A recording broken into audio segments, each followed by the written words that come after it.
Hello everyone, welcome to Ultimate Diecast, where we're not afraid to explore new things. Case in point, this is not 164, this is 172.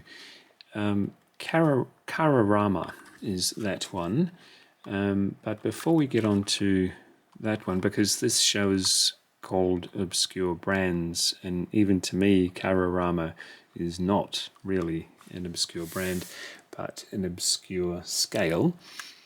One I probably won't be getting into too much, but these ones intrigued me, so I want to take a look. And we've got some Yat Ming. Again, Yat Ming is not completely unheard of in these parts, but again, this is 172.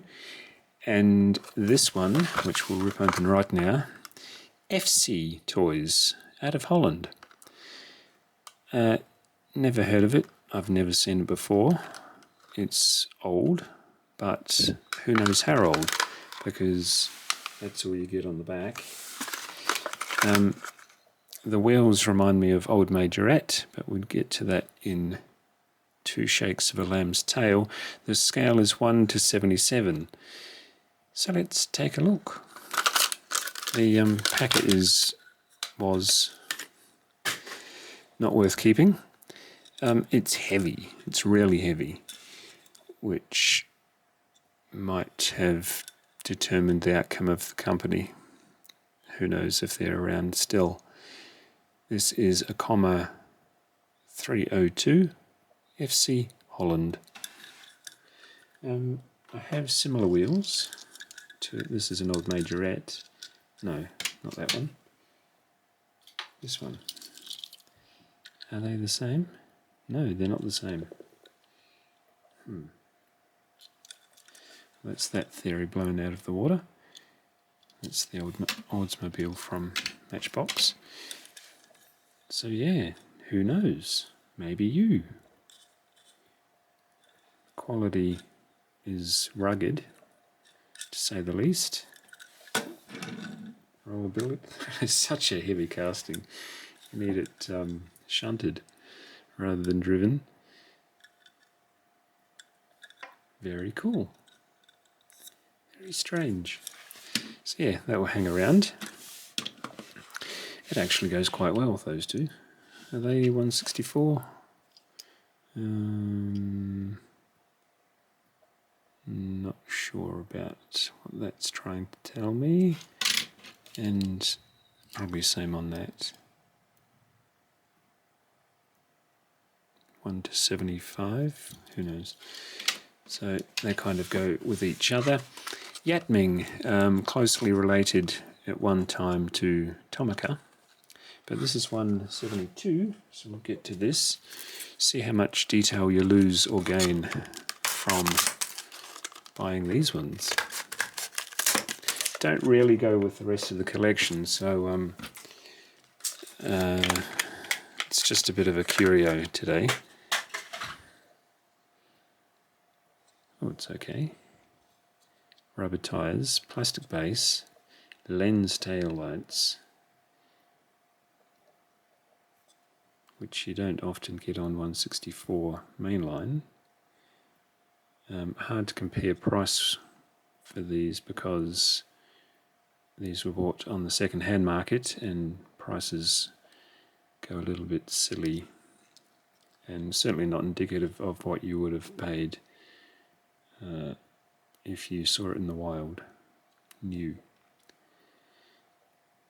The only reason I'd want to get into something like this is if I was going to start up a model railway set, which has been on my mind for about 30 years. One of those things I'd probably get into when I'm a bit older, he says, but now that I'm a bit older, I don't have the time or the room. The thing that most inhibited me from collecting or starting a model rail set in previous years, when the notion has occurred to me, is scale. And I don't know what scale to start at. And if you ask 10 people that are into the hobby, you'll get 10 different answers. But the most common variant of answer. This is a roadside assistance van, by the way, Mini.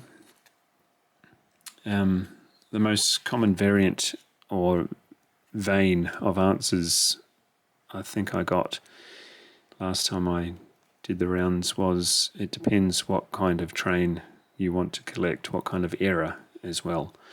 And the era I always had an inkling for collecting was sort of just before World War II, and my idea was to do all the landscapes, dioramas, whatever you want to call them, with trains transporting tanks and troops and things.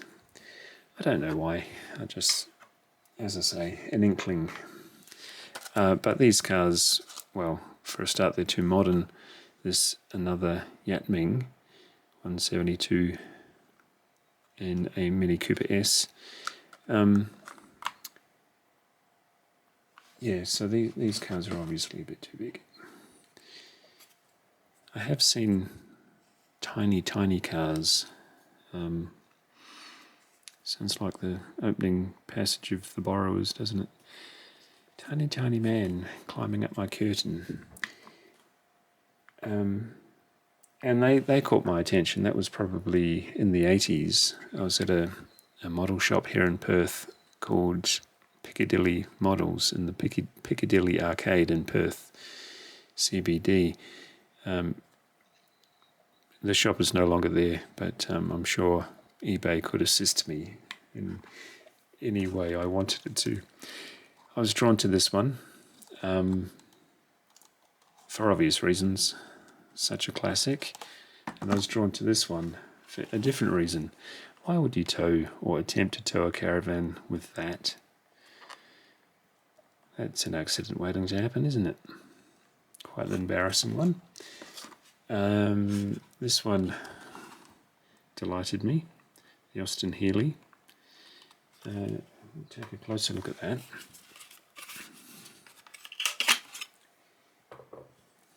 So yeah, definitely not the scale you'd go for if you're incorporating these cars into some kind of diorama or what do you call a full-on room full of tiny trees. Wow, that was tight. Yeah, let me know in the comments if it is a diorama still, if you are enveloped in it. One of my friends as a kid, his dad had a whole garage chocker full of model railway, or a model railway, and he'd climb in underneath it and pop up in the middle as the controller or conductor. I don't know what you'd call him. It was all very comical. I've seen people about my age now don the locomotives hat every time they turn on their system, controlling all their trains. Very engrossing, I'm sure. This is another Yat Ming, and that was another Yat Ming. I got a whole bunch of them. As I say, I probably won't get into these. I just found them quite curious.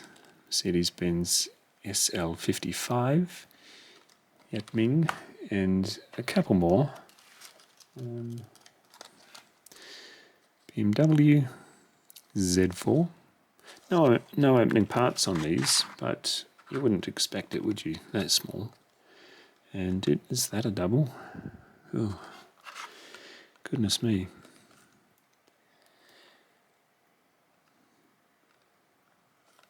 Colour variant. Not only don't I collect these, but I'm already into colour variants. Right, I'll wrap this up before it gets even sillier. Thanks for watching, and like, share, subscribe, and I'll see you in the next one. Bye.